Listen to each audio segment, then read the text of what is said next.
Probabilidad y causalidad en la filosofía de Max Born. Un ensayo de María Pilar González Fernández. Resumen. El legado científico-filosófico de Max Born, al estar vinculado a la conocida como interpretación ortodoxa de la mecánica cuántica o interpretación de Copenhague, ha sido entendido desde el marco de una filosofía de la ciencia de corte instrumentalista, considerando su interpretación probabilística de la función de onda como la más clara defensa de una postura indeterminista acausal. Frente a este orden de cosas, este artículo pretende lograr dos objetivos. El primero consiste en mostrar cómo la interpretación de Born, a pesar de instaurar de forma definitiva el indeterminismo en el ámbito de la física elemental, no implica el abandono de una explicación causal de los fenómenos físicos. El segundo trata de defender la posibilidad de reivindicar una interpretación realista de la labor científica a partir de la noción de invariantes observaciones que Born propone, conciliando el aspecto dual de la realidad elemental en favor de su carácter corpuscular y analizando la aporética noción de probabilidad objetiva que su interpretación instaura.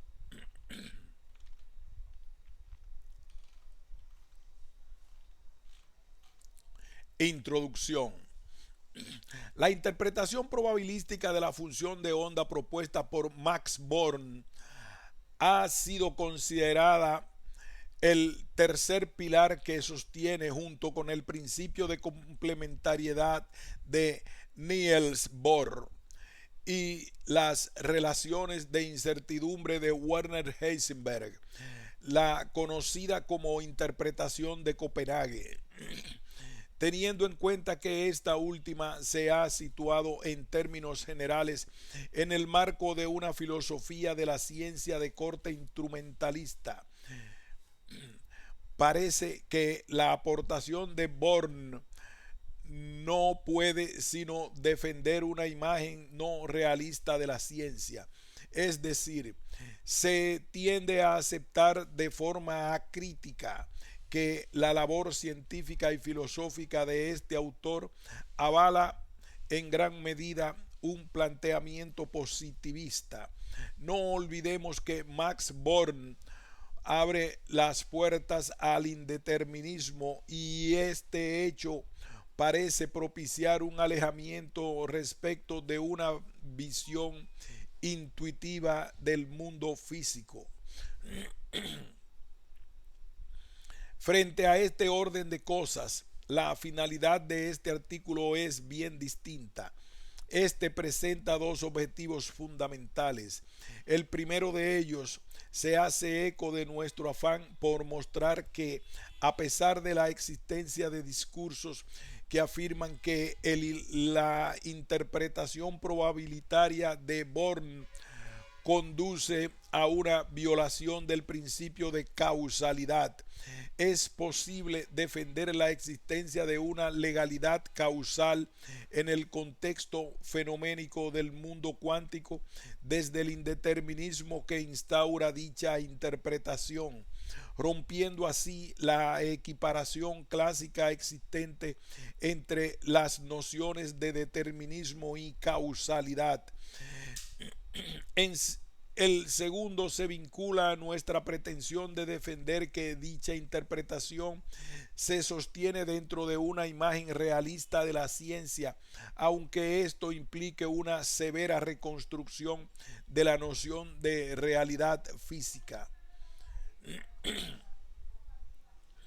En relación con esta última cuestión, será preciso determinar el tipo de realidad atribuible a los objetos del conocimiento ofrecidos por la física cuántica. Partiendo del legado de Max Born, se analizará la posibilidad de construir una noción de realidad débil basada en invariantes observacionales, capaz a su vez de restablecer una imagen intuitiva del mundo físico dentro de los límites permitidos por las leyes que rigen el mundo cuántico. Todo ello permitirá finalmente reinterpretar la dualidad onda-corpúsculo desde la prioridad de esta última en contra del punto de vista de Louis de Broglie o de Erwin Schrödinger. Comenzaremos analizando precisamente el problema que suscita en mecánica cuántica el hecho de enfrentarse a una dualidad esencial en el estudio de la materia y de la luz, partiendo de la evolución de la noción de onda a lo largo de las dos primeras décadas del siglo XX. Este análisis, junto con las diferentes tentativas de solución reflejadas en planteamientos teóricos divergentes como los de los dos físicos citados, nos servirá para contextualizar la interpretación estadística que Born elabora y así poder desarrollar posteriormente los dos objetivos ya señalados. Hablando de ondas, volvamos la vista hacia atrás en el tiempo, hacia la física del siglo XIX. Recordemos las explicaciones científicas de los fenómenos lumínicos proporcionadas entonces. Hablando de ondas, volvamos la vista hacia atrás en el tiempo, hacia la física del siglo XIX. Recordemos las explicaciones científicas de los fenómenos lumínicos proporcionadas entonces. Deberemos hacernos cargo de la lucha existente entre dos teorías rivales, la ondulatoria y la corpuscular, a la hora de definir la naturaleza de la luz como onda o como corpúsculo. Es decir, a finales del siglo XIX la luz solía explicarse en términos de un movimiento ondulatorio en el que cada longitud de onda correspondía a un color determinado. Esta idea era aceptada, si bien teniendo en cuenta que la hipótesis corpuscular de Newton, que definía la luz como una lluvia de partículas de corpúsculos despedidos por el cuerpo luminoso, explicaba fenómenos que la teoría ondulatoria de Huygens no era capaz de asumir. Pensemos, por ejemplo, en la propagación rectilínea de la luz, pero aunque Newton también había contribuido al avance de la óptica con descubrimientos tales como la descomposición de la luz blanca en su espectro, en la alternativa onda-partícula el mundo científico terminó por ponerse del lado de Huygens, debido fundamentalmente a las razones que exponemos a continuación. En primer lugar, la luz en modo alguno se propagaba como una línea recta en todas las circunstancias. De hecho, existían dos fenómenos de radical importancia que no encontraban explicación en la teoría corpuscular: la difracción y la interferencia. Gracias a las aportaciones de Fresnel y Young, entre otros, se comprobaba la completa concordancia de la teoría ondulatoria con estos hechos problemáticos, contribuyendo a la defensa de la hipótesis de Huygens. Dicha hipótesis se fue consolidando hasta adquirir la forma de teoría electromagnética gracias a las investigaciones de Faraday, Ørsted, Hertz y fundamentalmente de Maxwell. Ahora bien, a principios del siglo XX comenzó de la mano de Max Planck, conforme a la cual determinados fenómenos relacionados con la radiación del calor no podían conciliarse con las leyes clásicas del electromagnetismo y la teoría óptica aceptadas hasta entonces, sino que era necesario suponer que la emisión y absorción de la luz no tenían lugar en cantidades arbitrariamente pequeñas, como mantenía la teoría ondulatoria, sino en cuanta de luz. A partir de ahí, sostenía que la cantidad de energía absorbida o emitida por un átomo era proporcional a la frecuencia E igual a Hb, siendo H la constante que posteriormente llevaría su nombre.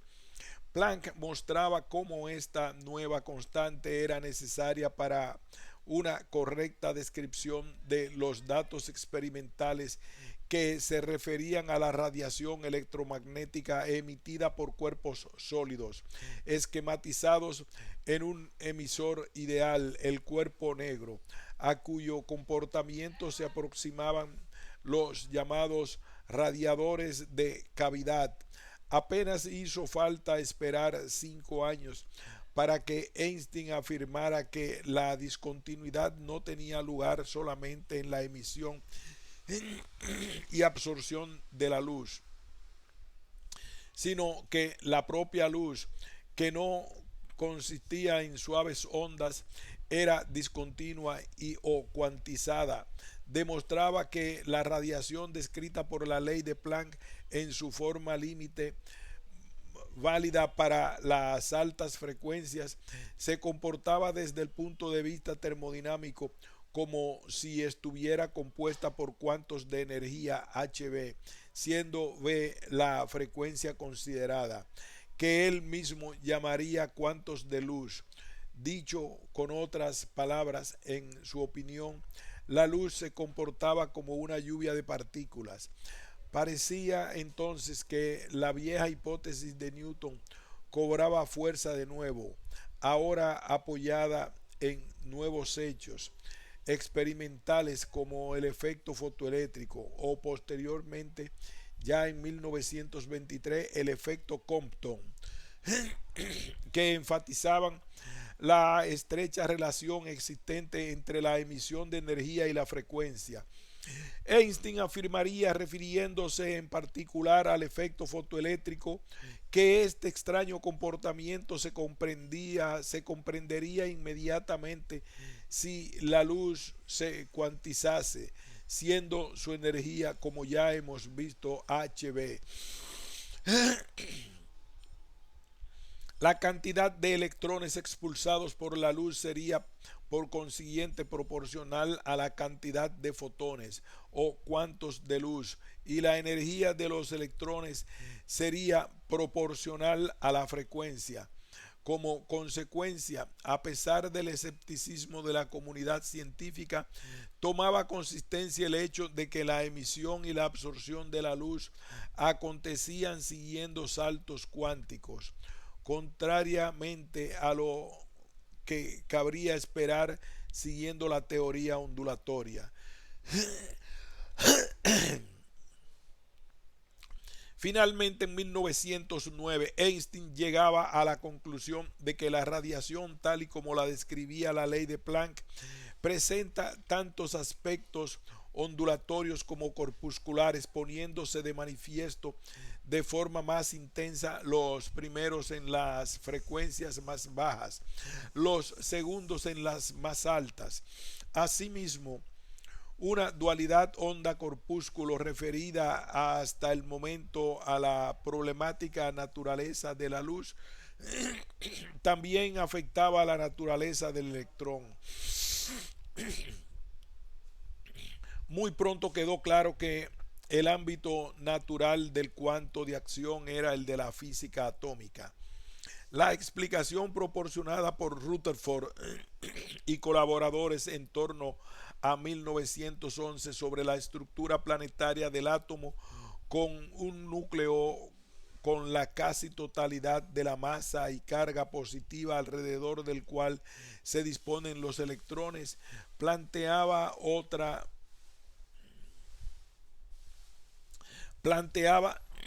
toda una serie de interrogantes acerca de las dimensiones y estabilidad del átomo y de los procesos de emisión capaces de producir los característicos espectros de rayas por emisión de luz en los gases incandescentes. Será Niels Bohr quien en 1913, en una serie de 3 artículos conocidos como la trilogía, proporcione una imagen del átomo explicando su estructura y haciendo encajar esta con los fenómenos de radiación estudiados. Plantea un primer nivel de comprensión del átomo en términos cuánticos, sosteniendo que en cada átomo existen cierto número de estados denominados estados estacionarios y que cada uno de ellos posee una energía determinada. Asimismo, Bohr afirma que la radiación emitida durante la transición de un sistema entre dos estados estacionarios es homogénea, siendo la relación entre la frecuencia Hb y la energía total emitida E igual a Hb.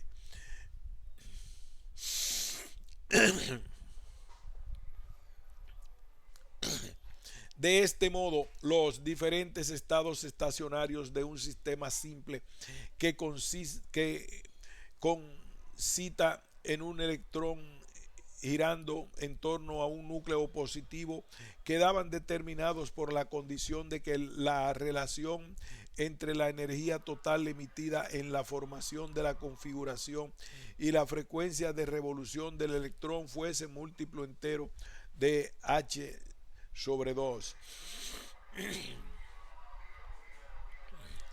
Por último, mantenía que el estado permanente de un sistema atómico, es decir, el estado en el cual la energía emitida es máxima, estaba determinado por la condición de que el momento angular de cada electrón en torno al centro de su órbita fuese igual a h sobre 2pi. Bohr explicaba el modelo planetario al átomo de hidrógeno y observando la existencia de rayas espectrales, sostenía que el átomo solo puede hallar en un conjunto discreto de estados energéticos a los que corresponderían radios de órbitas y que a su vez formarían un conjunto discreto. Frente a las leyes del electromagnetismo clásico, según las cuales el electrón se podría hallar en cualquiera de estas órbitas y tendría que irradiar, perdiendo de este modo energía y haciendo al átomo inestable. Bohr postulaba que el electrón que se encontrase en una de las órbitas del conjunto permitido, la más baja, no irradiaría.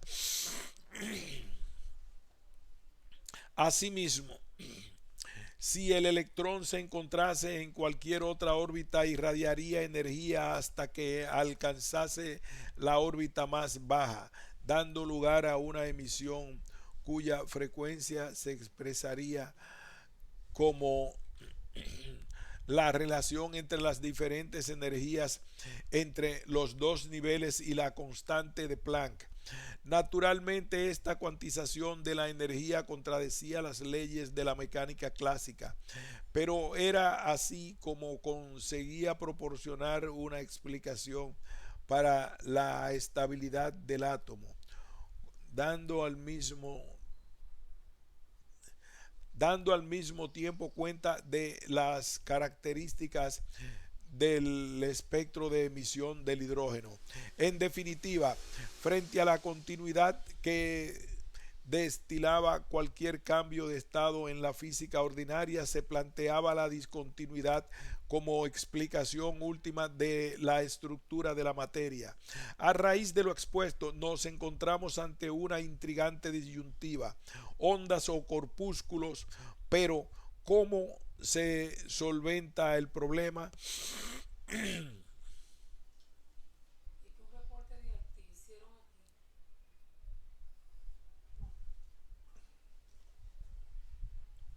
Nos encontramos ante dos posibles y casi simultáneas soluciones antes de llegar a la interpretación de Born. Por un lado, la propuesta de Louis de Broglie con su teoría de la doble solución y por otro, la defendida por Erwin Schrödinger y sus paquetes de ondas. Comencemos analizando la primera de ellas.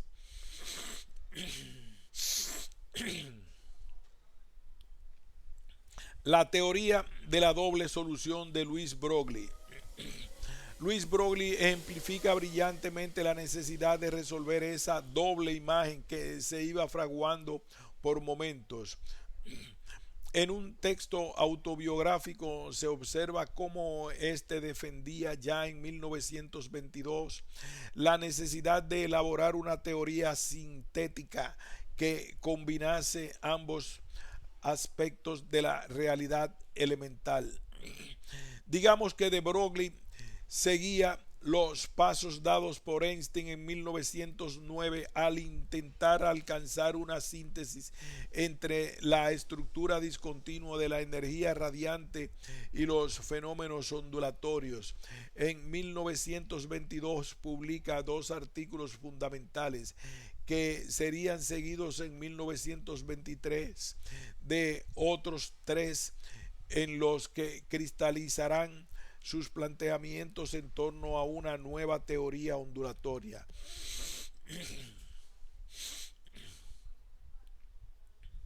En el primero de los artículos de 1903, de Broglie establece la relación B igual C sobre beta entre el movimiento de un corpúsculo libre y la propagación de su onda asociada, intentando así dar una interpretación a las condiciones de la estabilidad cuántica para los movimientos intraatómicos de los electrones. Consideraba que un cuerpo móvil coincide en el espacio con una onda de frecuencia B que se propaga en la misma dirección que él con la velocidad c sobre beta. Esta onda no podía corresponder a un transporte de energía y era considerada únicamente como una onda ficticia asociada al movimiento del móvil, siendo la velocidad del grupo de ondas de fase igual a la velocidad del móvil. De esta forma, Broglie planteaba una idea de la dualidad onda-corpúsculo intuitiva y física. Las ondas asociadas a las partículas eran entendidas como ondas que las guiaban. En el segundo artículo del 24 de septiembre de 1923, el físico francés buscó una aplicación precisa de sus ideas al caso de los fotones, esbozando una teoría de los fenómenos de interferencia y de difracción de la luz compatible con la existencia de los cuantos de luz. Así daba cuenta de la difracción de los átomos de luz, pugnando por encontrar un marco teórico apropiado en el que ondas y corpúsculos coexistiesen. Finalmente, en su tercer artículo del 8 de octubre mostraba cómo sus ideas conducían para la radiación del cuerpo negro y a la ley de Planck, estableciendo una correspondencia entre el principio de mínima acción aplicado al movimiento de un corpúsculo y el principio de Fermat aplicado a la propagación de su onda asociada. Todas estas aportaciones que de Broglie consideraba fundamentales para el desarrollo de una nueva mecánica ondulatoria quedaron recopilados en su tesis doctoral de 1924. Así, dando un paso más, comprobamos cómo consolida esta audaz idea introduciendo la noción de onda de Broglie u onda de materia que tendría con el electrón la misma relación que la que ostentaba la onda luminosa con el fotón. empleando para ello todos los hechos conocidos en el caso de la luz. De hecho, llega a afirmar e incluso los átomos y las moléculas ordinarios en forma de haces se comportan en lo que respecta a su distribución en el espacio de acuerdo con las leyes de la teoría ondulatoria, resultando al mismo tiempo igualmente claro que por lo que se refiere a sus efectos mecánicos conservan el carácter de partículas. Todas estas aportaciones encontraron su más firme aval en la comprobación experimental de la difracción de electrones realizada por Davidson y Kunzman en el primer momento y confirmada posteriormente por el mismo Davidson junto a junto con Germer en 1927 y por Thomson.